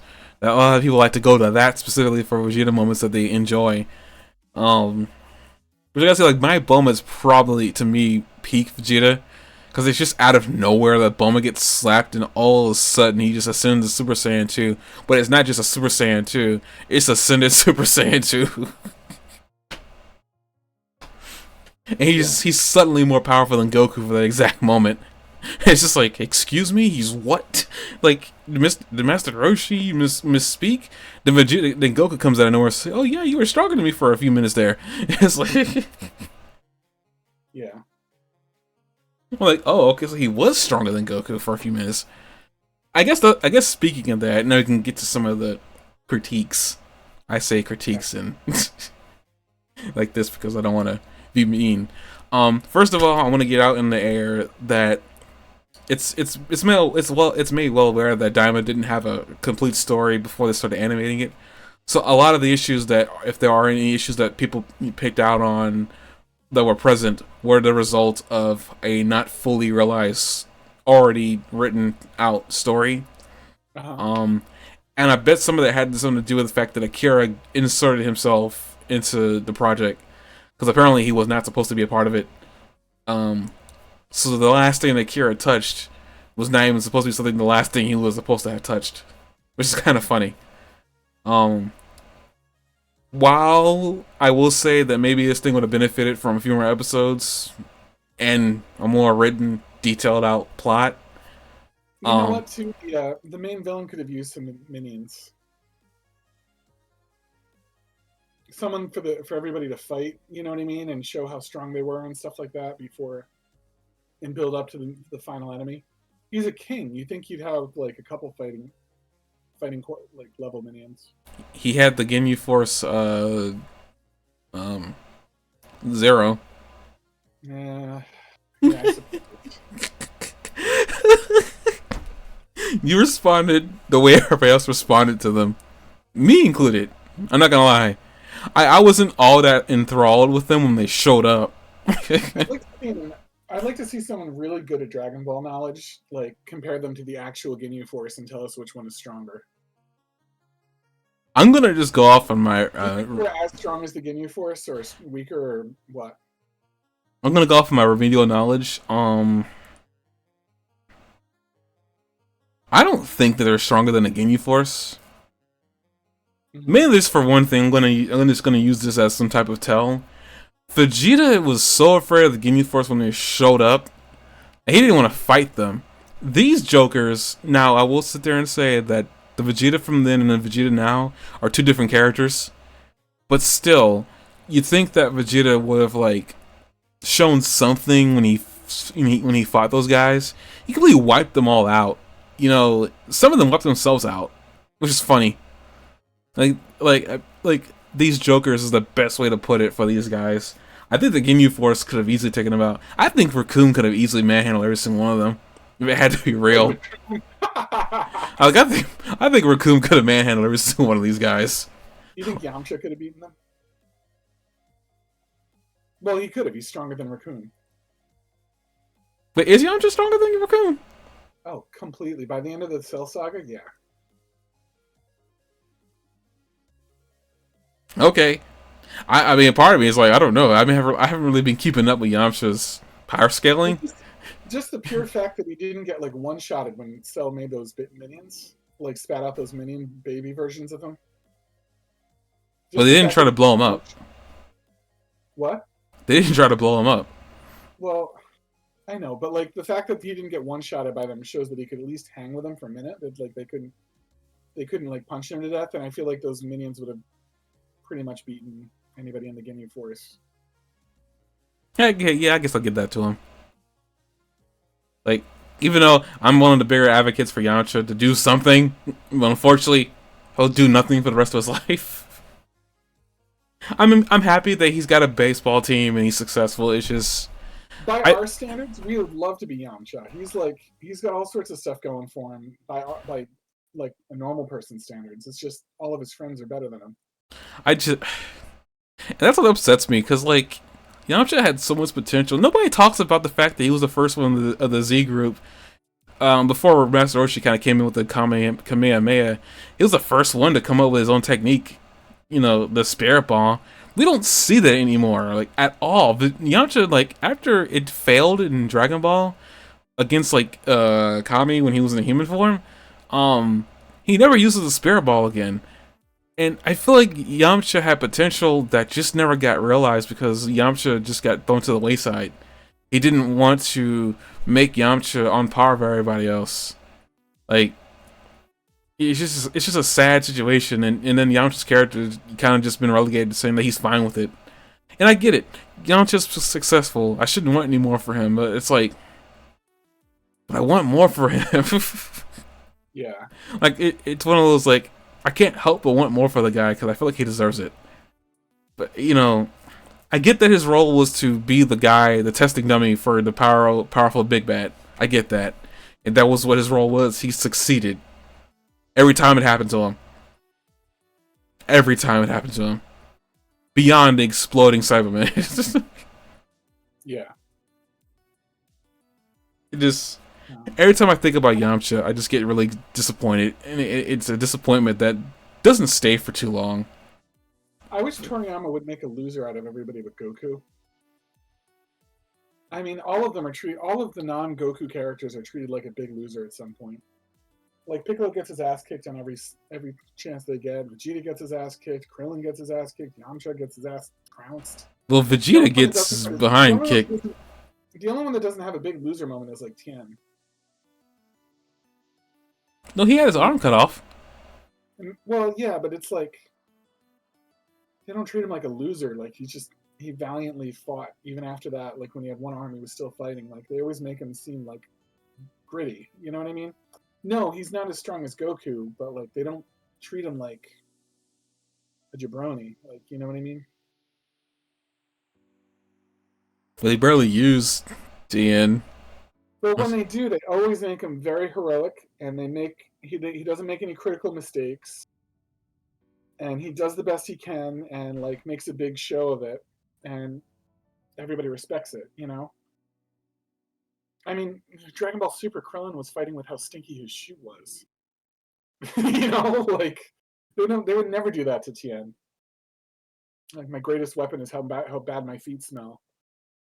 Shin Kiko! Ah, dang it. Okay, yeah. Yeah. Well, I think they treat Krillin a little bit better later on. I think with I think that was like a dumb moment specifically, and it wasn't a dumb moment for the idea that it was a dumb moment. It was a dumb moment for an anatomy thing. Krillin doesn't have a nose. I'm like, wait a minute. They actually reference the fact that his face doesn't have a nose. Why is that important? And then it's like, it never comes back either, too. That's the weird thing. The fact that he's noseless never comes back. Huh? Was that a filler gag or was that in the manga? The nose thing? No, I think that was something that actually happened. In the manga, like they made fun of him for not having a nose? No, it just gets brought up that he doesn't have a nose. Yeah. And for some reason, Krillin apparently never thought about it until that moment. But again, that never like came up later. It was like a one-time thing in Dragon Ball, and it's like, you know, somebody asked a Reddit question like, why does Krillin not have a nose? But he's human, and there's the only reason why he wouldn't have one. Defect. Could just be a style change for some really weird reason. I mean, let's be real. Akira designed, got rid of the tail because it got complicated. It got too complicated to add the nose. I mean, add the tail with the fighting strikes. That's why it disappeared. They made Super Saiyan because it allowed them to not use so much black ink. Like a lot of the things we got were the result of trying to make things a little bit more convenient for the artists and stuff like that. Some of the people that get forgotten, a part of me doesn't really know how you forget your own characters. I understand if you don't use them enough, or maybe you legitimately forgot that these characters exist. But it's like, to me, it's like there's gotta be some like dictionary or whatever, like binder you keep around you that has your characters listed. I would think at least that way you don't, there's a character that you have that you completely forgot about, so you don't make a new one to take their spot. Yeah. To redo the same rigmarole again. To me, I feel like there's some place in your studio you would have a character like that. Now, granted, Akira also has the curse that all his he has a lot of characters in Dragon Ball. I mean, a lot of them. I mean, that's not even counting the characters he made in Dragon Ball itself. I mean, in Z, he has a lot of characters. Super, the same freaking thing. Actually, Super, he gave so many characters just from, like, that concept that there being multiple universes. I mean, like, let alone Universe 7 is his own manga. Yeah. Like, it's just, like, so many characters. But yeah, like, to be critical, this show could have been better. I honestly think maybe it would have done better in the department if maybe, like, they didn't necessarily have to say no to Akira being a part of the process, but maybe they shouldn't have let him steamroll. Is what I'm guessing is what happened. They shouldn't have let him steamroll himself into the project. Like, if Akira wanted to work on something, he should have probably been working on the manga or possibly a whole new idea. Yeah. So I was like, with that being said, I mean, they needed more time for this. I'm glad we got it when we did because, like, I mean, hey, Akira touched this. This is the last thing he had a part in.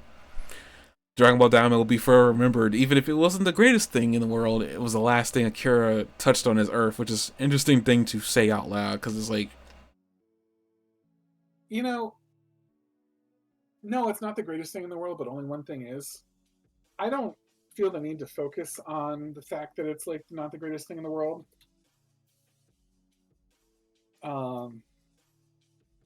It's great. I had a great time with it. it's not like I did. We weren't sure if we wanted to watch it. Yeah, I get it. I mean, I enjoyed my time with it. That's for sure. It doesn't leave me wanting, yeah, but at the same time, because I know where we are in the manga,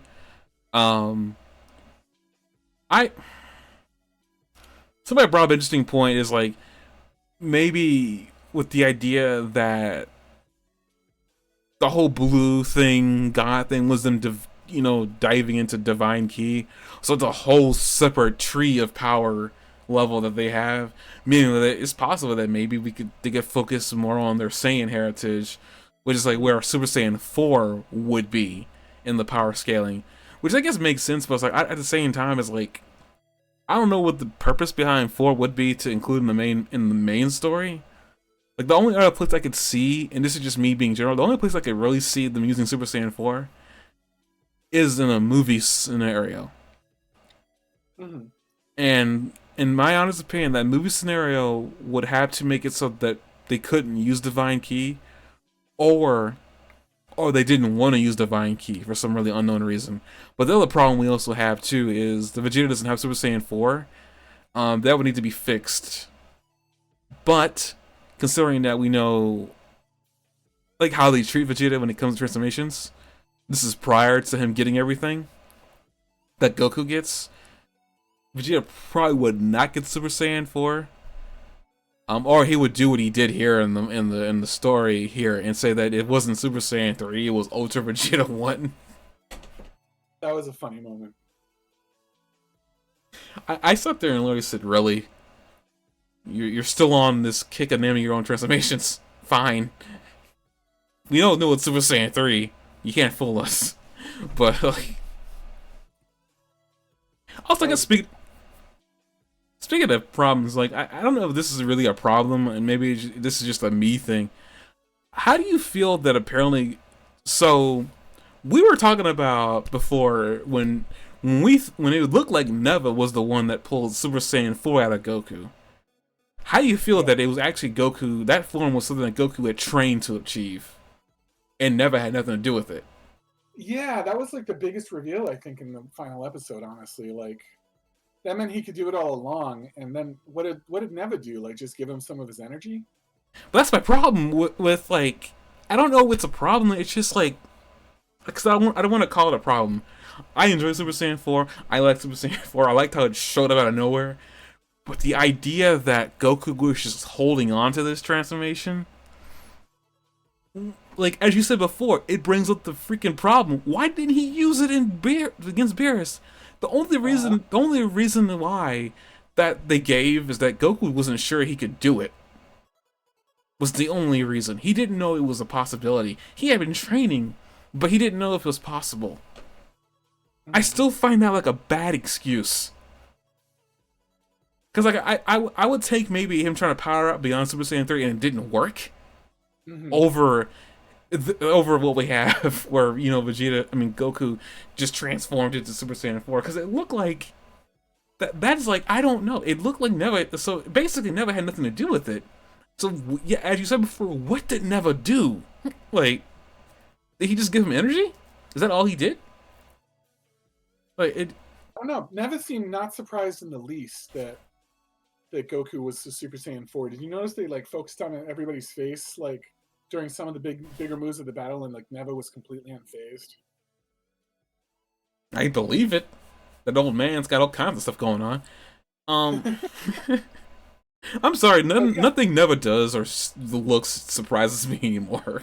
It almost makes me think that Neva kind of knew that he was holding back, and then he gave him some energy so he could go out and actually do something with it. I guess. But, as you said before, there's a problem. It's like, Akira introduced, when he was around, he introduced, I guess you would call it a plot hole, and I don't want to call it a plot hole. But it's kind of a plot hole. I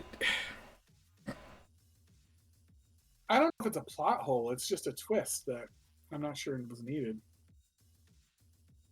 That's how I don't know how to feel about it, because like when I found that out, I was like, I almost preferred it was something that never brought out, because at least it would explain why he didn't use it. But no, because Beerus happened after this. Nothing explains why he didn't use Super Saiyan 4, other than maybe he forgot about it. I mean, Goku did say that he didn't know he could do it, so it was one of those like, and Goku isn't smart as the normal person. I mean, he's not as smart as Vegeta. Vegeta would have known about the form and maybe used it if he needed to, like he did Super Saiyan 3. Like, I guess in a really weird way, because Vegeta looked like when he was accosted by Goku, like I was like, you want Super Saiyan 3? Vegeta almost looked like he didn't know he was capable of, because he was kind of stuttering as he was trying to explain himself. Mm-hmm.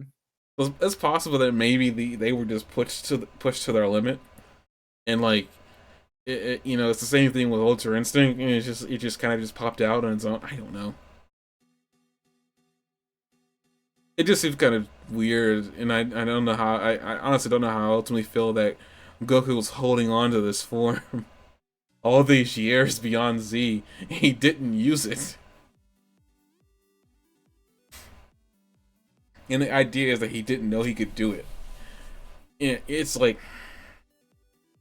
he didn't even like go out and say, "Gee, I wonder if I can do this one day." yeah, he never brought it up. It just popped up. It wasn't like it was foreshadowed. Like, I'm trying to go for Super Saiyan Beyond or whatever. No, he just kind of did it, and it was like, whenever it popped up and gave him that energy, then Goku had that moment of like we saw the darkness surrounding him and him the power up happen. I'm like, what the devil? And like, well, I mean, it's here.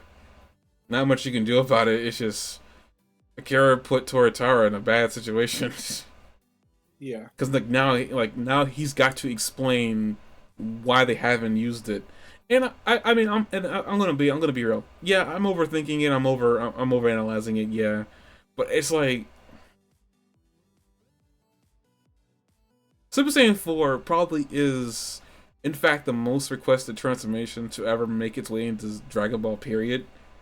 Ever since it showed up in GT, it probably is the most requested, the most wanted transformation. But here's the thing for a lot of us older Dragon Ball Z fans, as I'm ending here, my thought process here. When we saw Super Saiyan God, we just assumed that we weren't going to get it. Basically. Yeah. Like, we just weren't, we just thought it was gone. It wasn't something that was going to happen. So we made our peace and terms with it. Basically. You know, it was like, okay, well, I mean, we got Super Saiyan God. That's fine. That's totally fine. Like, hey, I'm all for this new transformation. For it to pop up here, Daima, it just... Obviously, it's to sell toys. I mean, I've been listening to it was here to sell toys, like most transformations are. So, I don't know. I would have taken never just pulling it out of Goku out of nowhere. Kind of over. Like, oh, I could have tried to do this. I just didn't try because I didn't know if I could or not. I'm like... Really, man? You were holding on to this the entire time and just didn't know you could do it. Because, like, at least Super Saiyan 3, he went to the afterlife to train to get that. Super Saiyan 4 kind of came out of nowhere. I was like, huh. Weird. So, I don't know. I mean, we didn't need Supreme Kai to pull out his tail either, so, I mean, I guess that's a plus. In the Zoro transformation thing, I'm glad it's been removed because I honestly didn't think that made too much sense in the grand scheme of things of how that transformation worked. It was cool when it was happening, but when you really think about it, like thinking about it, like would he have to go into the monkey form to make it to that form? Nothing really made sense because Goku always, like in GT. Say what you will about GT, I don't think GT handled Goku transforming into giant into Super Saiyan 4 that well because Goku as a kid would get hit into a rubble. There's a scene like where Goku gets hit into rubble, he comes out of it in Super Saiyan 4. It's like, wait, when did that happen? When did you try? Like he just suddenly Super Saiyan 4. It's like it didn't handle him transforming. It was made clear when they made the transformation, they didn't know how they were going to handle him transforming into it. So basically, all they really did was just have him get knocked into buildings and come out as Super Saiyan 4. It was the best way to explain it. He just comes out and is like, okay, I'll accept that. I mean, sure. That's why the Golden Azure form always kind of posed a problem, in my opinion. It just made no sense. Form. It was cool, but it kind of posed a problem with the transforming bit. Like, to me, it's like, what they were showing was like, he needed to go Golden Zoro to get to that form. How's that gonna work in the middle of a fight? The bad guy is not gonna let him turn monkey. Well, a good bad guy won't let him turn monkey and transform into Super Saiyan 4. It's like, it posed a problem in every episode that he was gonna transform into Super Saiyan 4, basically. It was my thing. It was like, it just didn't... the flow of the transformation happening just didn't make sense to me. Because how are they going to justify him turning into a monkey and then turning into Super Saiyan 4? So I guess the way they handled it was probably the best way they could do it. So it's like... You never know. Maybe the Golden Azuro thing is a part of the transformation. And Goku just skipped over it because there was no point in trying to go Golden Azuro. I mean, we'll never know what the initial plan for that form was because, well, the guy who made it is now, no longer with us, but... I don't know how I'll ultimately feel about Super Saiyan 4 going down the road. I suspect that I'll probably forget about it because it probably won't get used. I can't, let's see if we're... I mean, unless... Now, here's the thing. We need a power ruling, and I know people hate that, but we need to know how strong it is compared to Super Saiyan Blue. That's what we really need to know, is like how powerful it is compared to Super Saiyan Blue. Normally, you would think that Super Saiyan Blue would be stronger than Super Saiyan 4, but with the idea... Super Saiyan Red is probably stronger than Super Saiyan 4. Super Saiyan God, I mean. What's the thing, I don't know where... Like, it's the thing is, like, with the Divine Key route that they've been taking, where does Super Saiyan 4 fit in the power hierarchy? You would think it's stronger. I mean, you would think that Super Saiyan Blue was stronger just outright. And like you said, Super Saiyan God, you'd think it'd be outright stronger because it's a higher tier of power, but you never know with the show. I bet Super Saiyan God is at least faster than Super Saiyan 4. Because that's like the big strength of it, is that it was really fast. I can't argue against or for it. So I just had to say, yeah, I mean, I had to assume that because they didn't give much. Again, Super Saiyan 4 is in this really odd spot where it's not needed at all. Like, I mean, like, I think a lot of the fans who wanted it are well beyond it now. Now, was it a shock and it was a surprise? Yes. I was not expecting the left turn that the show took to get to this point. Mm-hmm. So I was like, yeah, it was a genuinely good surprise. I mean, at least we have Super Saiyan 4 in the canon, and people stop asking for it. It's just now I'm like, what's the point of it? You go seriously, what is the point of it? Because, like, I'm of the opinion we're not going to see this form again. This is just a one-time thing. They probably wanted to have at least something new in Daima to show, and people are sick of transformations, so they just reused one in a unique way. That's still kind of bad, but, I mean, I'll live with it. Because it's like, at this point, what could he have done new? I mean, the only other thing is, like, they could have tried Ultra Instinct, maybe, but I think that would have been old because there's a scene, and I remember this scene in Dragon Ball. I don't remember it too well, but I remember a tiny bit of it. Like, there's a scene when Goku is fighting somebody in a tournament, and he's on his last leg, but he does something that is like very ultimately like Ultra Instinct like. It's very weird. It happens, and it's like, it's such a really weird thing to happen at the time, but it's vaguely Ultra Instinct. Like, he just dodges and he hits somebody really hard, but I don't think Goku realized that he did it. He kind of just did it on instinct. But I forgot exactly when it happened, but it happened in Dragon Ball, and it was very early on in the show.